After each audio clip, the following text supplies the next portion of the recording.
Some people ask, what was the most obscure story or thing that you discovered in your research? There are so many obscure things. But if we take just one instance or one example as a case in point, St. Thomas of Becket, patron saint, one of the patron saints of this country, he was Archbishop of Canterbury and was well respected as a martyr. Now, 400 years later, in the 16th century, they thought, and they spoke about St. Thomas of Becket as having an African mother. Now, I was just trying to get people's head around this idea. Now, I'm not saying that he did have, I'm not saying that, but what I'm saying is the myth was that his mother was a black woman of Syria, an African woman, a black woman, but was from Syria, a Muslim country, an Islamic country. Now, I thought, why in the 15th and the 16th century would they create this legend that Thomas of Becket had a black mother? You know, this is an obscure thing that no one ever talks about. And obviously, it can't be proved whether he did or didn't. And I'm not saying that he did. But the point was, why would English people want one of their saints to have a black mother? Well, part of it is to do with how they viewed black mothers and how they viewed African iconography and how they viewed many of the people that we might regard now as white, but they regarded as being black. For example, the Queen of Sheba, they regarded her as being a black woman and spoke of her in that sense.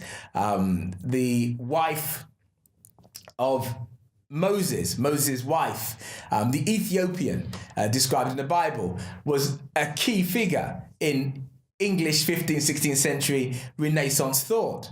St. Maurice, the African knight of the Theban Legion, was a well-respected knight across 15th, 16th century Europe. But these are people who, in a modern sense, we would say it's political correctness to paint them as white. Some people would say that. So I thought, and I realized that painting St. Thomas of Becket's mother as a black woman was part and parcel of that iconography. So it then belied the idea or the concept that blackness was automatically wicked or evil, or thought of as such, in the sense that they were willing to paint their saints as black, or willing to claim that their saints had an African heritage, or wanted to claim part of an African heritage in order to be inclusive of an English heritage. So this, in a way, authenticated his saintliness, that his mother was a black woman of Syria.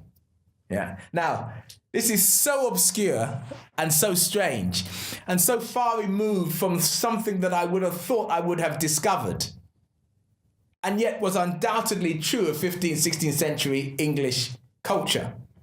They had no problem in having that as an idea that St. Thomas of Becket had a black mother from Syria, and drew images to personify that image, that recollection. But it's not something that I was intending on finding. Something else I discovered. And you know when it's something that you haven't thought of, that you know there's a sort of logical relevance to it. The needle. The needle is one of those instruments that revolutionized the textile industry.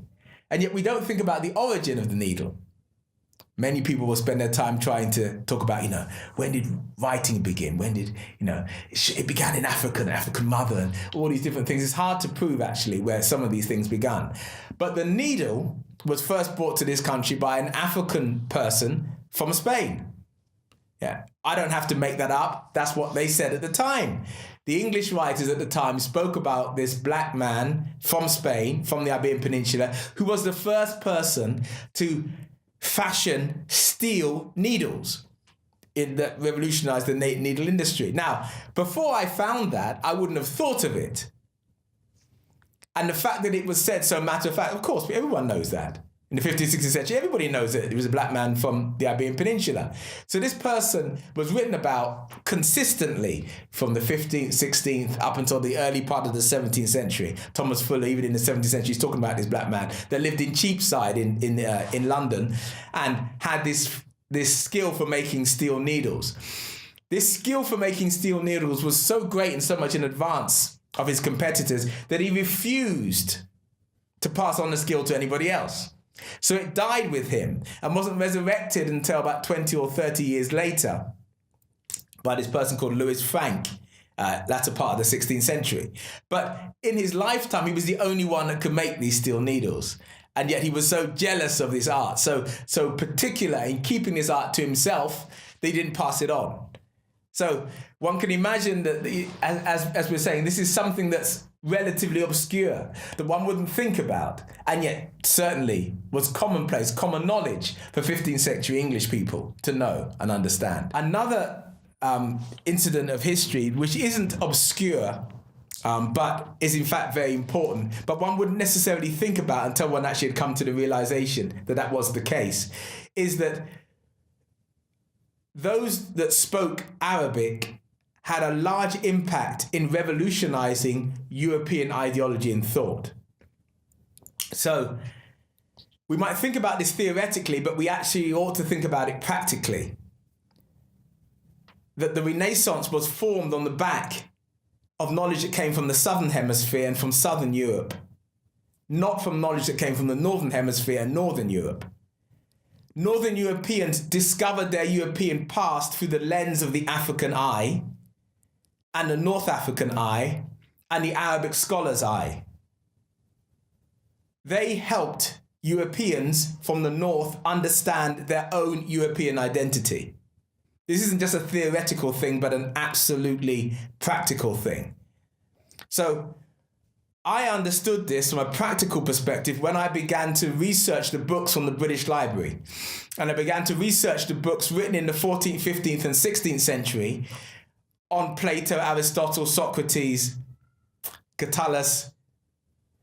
These books, the first edition of these books, the vast majority of them were written in Arabic before being written in Italian or French or German or English. And I just thought, why were these books translated from the Arabic? Why were these the Arabic translations now in Italian, French, English, etc.? So a number of things occurred in my thought process. The Arabic scholar is the one who actually was looking at these books in their original text, in their original form, in their original Greek, in the original Latin.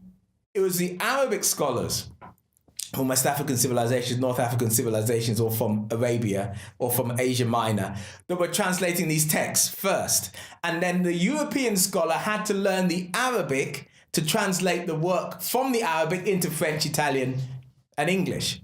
So the lens that Europeans were using to make sense of their own classical past was a non-European lens. So the Renaissance was the Europeans seeing their ancient past through a glass, a dark glass, a non-European glass. So this made me understand that often Africans were translators of European history, and therefore those African scholars who spoke Arabic, but also another European language, would have been in demand as translators, etc., etc.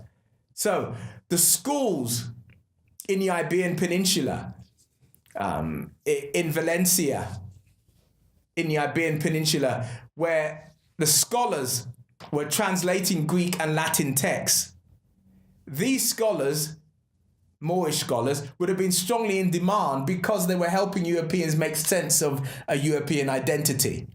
Englishmen wishing to catch up with this European identity would also want to have these Moorish scholars that could speak and write in Arabic, but also could speak another European language, because then the Europeans in England would be able to make sense of their reality without having to rely on Italian, French, German scholars.